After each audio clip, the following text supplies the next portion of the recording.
English. English से आप क्या समझते हैं?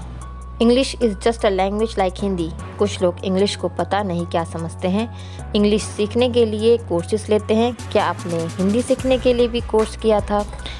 So today I guide you how you will make your English perfect bye remembering only 5 points. In 5 points के अलावा आपको कुछ और चीज़ ध्यान रखने की ज़रूरत नहीं है। आप इस लॉकडाउन का फ़ायदा घर बैठे उठा सकते हैं। If you are new, then subscribe my channel and press the bell icon for new video updates. So let's go, guys.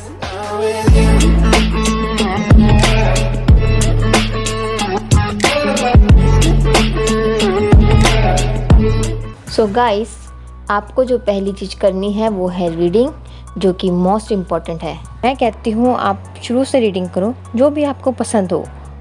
पर लोग कहते हैं कि अगर आपको इंग्लिश सीखनी है तो द हिंदू पढ़ो, पर उसको पढ़ने के लिए औकात तो बनाओ, उस लेवल पर तो जाओ, तभी तो आप द हिंदू पढ़ सकते हो। तो मैं कहती हूँ आपको वो पढ़ना है जिसमें आपका इंटरेस्ट हो। आप कोई भी कॉमिक्स पढ़ सकते हैं, शॉर्ट स्टोरीज़ पढ़ सकते हैं, मतलब कि आप वो पढ़ें जिसे पढ़कर आपको मज़ा आए, जिसे शुरू करने के बाद आपको लगे, आपको चुल उठे कि इसे यार ख़त्म करना है, तो आप वो चीज़ पढ़ें। स्टार्टिंग में ऐसी बुक पढ़ें जो इजी लैंग्वेज में हो और आपके समझ में आए, जिससे आपका कॉन्फिडेंस गेन होगा। जैसे मान लो बच्चा पैदा होता है तो उसे पैदा होते ही दाल चावल तो नहीं खिला सकते ना, इसलिए आपका भी द हिंदू पे जाने से पहले अपने आप को प्रिपेयर करें, बेसिक से शुरू करें। यू नो गाइस, जिस तरह बॉडी को फिट रखने के लिए फिज़िकल एक्सरसाइज ज़रूरी है, उसी तरह माइंड को हेल्दी रखने के लिए मेंटल एक्सरसाइज भी ज़रूरी है। बुक्स पढ़ना हमारे लिए सबसे अच्छी मेंटल एक्सरसाइज है। सिर्फ इंग्लिश सीखने के लिए ही बुक नहीं पढ़ी जाती है, बल्कि इससे स्ट्रेस भी दूर होता है। इससे आप अच्छी इंग्लिश तो सीखेंगे ही और साथ में मेंटली स्ट्रांग भी बने रहेंगे। तो सेकंड पॉइंट है वोकैब। आपको कुछ नहीं करना है, आप बस डेली के 10 वर्ड मीनिंग भी याद कर लोगे तो भी काफ़ी है। अरे कुछ ना करने से तो बेहतर ही है। जो आप पढ़ोगे उसी में से वर्ड मीनिंग निकलेंगे, जिसे आपको याद करना है और उसे अपनी नोटबुक में अपने हाथों से लिखना है, क्योंकि जितना आप लिखोगे उतने अच्छे से याद रख पाओगे। तो सोचो, अगर आप ऐसा डेली आप करते हैं तो आप एक महीने में 300 वर्ड मीनिंग याद कर पाएंगे, जो कि कम तो है नहीं।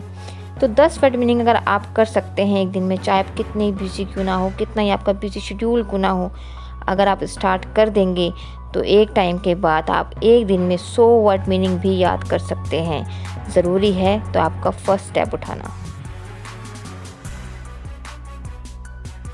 सो फ्रेंड्स, थर्ड पॉइंट है वॉचिंग एंड लिसनिंग। जैसे रीडिंग ज़रूरी है वैसे लिसनिंग भी ज़रूरी है। आप कोई भी इंग्लिश शो देख सकते हैं, इंग्लिश मूवी देख सकते हैं सबटाइटल ऑन करके। इससे फ़ायदा ये होगा कि जो आपकी प्रोनाउंसिएशन है वो अच्छी होगी। जैसे मान लो आपको कोई वर्ड डिफ़िकल्ट लगता है बोलने में, तो आप मूवी के थ्रू उसे बोलना सीख सकते हैं। आपको उससे उसका एक्सेंट भी पता चलेगा। मूवी के ज़रिए मॉडर्न इंग्लिश का भी पता चलता रहता है। इन शॉर्ट, आपको मूवी से इंग्लिश एक करेक्टेड वे में सीखने को मिलती है। और एक है एक्सेंट।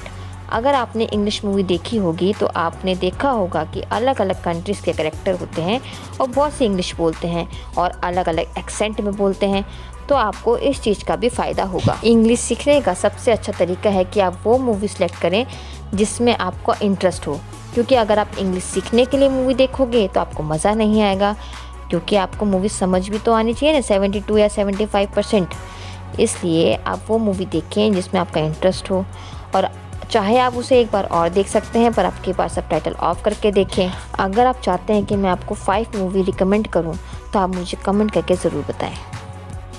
नेक्स्ट पॉइंट है प्रैक्टिस। आपने तो सुना ही होगा, practice makes a man perfect. आपको जो भी चीज़ सीखनी हो, कंसिस्टेंसी बहुत ज़रूरी है। आपको चाहे इंग्लिश आती हो या नहीं, आपको बोलते रहना है, चाहे आप गलत बोलो या सही, डजेंट मैटर। आपको इंग्लिश के टच में रहना है। ये नहीं कि 2 दिन देखकर और तीसरे दिन सोचा कि मुझसे नहीं होगा। इस वर्ल्ड में कोई भी काम ऐसा नहीं है जो 2 दिन में आ जाए। इसके लिए आपको डेली प्रैक्टिस करनी होगी। आपको अपने सिबलिंग या फैमिली मेम्बर्स के साथ इंग्लिश में कन्वर्सेशन करते रहना है। अगर आपको किसी के सामने हेजिटेशन होती है तो आप मिरर के सामने खड़े होकर अपने आप से इंग्लिश में कन्वर्सेशन कर सकते हैं, और आप जो वर्ड्स याद करेंगे उनको भी डेली बेसिस पर कहीं ना कहीं यूज़ करना है, जिससे आपको इन वर्ड्स को यूज़ करने की हैबिट होगी और आप इसे आसानी से भूल भी नहीं पाएंगे। तो आपको जितनी भी हो सके प्रैक्टिस करते रहना है। जैसे आपको किसी बुक या मूवी में कोई डायलॉग पसंद आ गया तो उसे लिख लो, याद कर लो और नेक्स्ट टाइम अपने कन्वर्सेशन में ज़रूर ऐड करना। तो ऐसे आपको करनी है प्रैक्टिस। नेक्स्ट पॉइंट है रिवाइज। ये लास्ट चीज़ जो आपको ध्यान रखनी है, यही आपको सक्सेस की ओर ले जाएगी। आपने जो दिन भर किया है उसको सोने से पहले समराइज़ करके सोएं, अदरवाइज़ कोई फ़ायदा नहीं है। और उठते ही लास्ट डे का फिर से रिवाइज करें। रिवीजन में आपको मैक्सिमम 10 से 15 मिनट लगेंगे, इतना तो आप अपने लिए कर ही सकते हैं।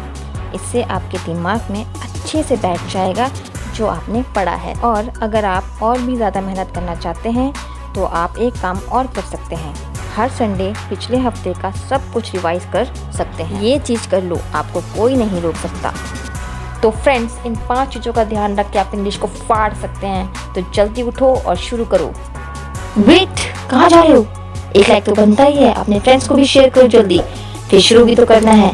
तो मिलते हैं जल्दी अपनी नेक्स्ट वीडियो में, तब तक के लिए टाटा।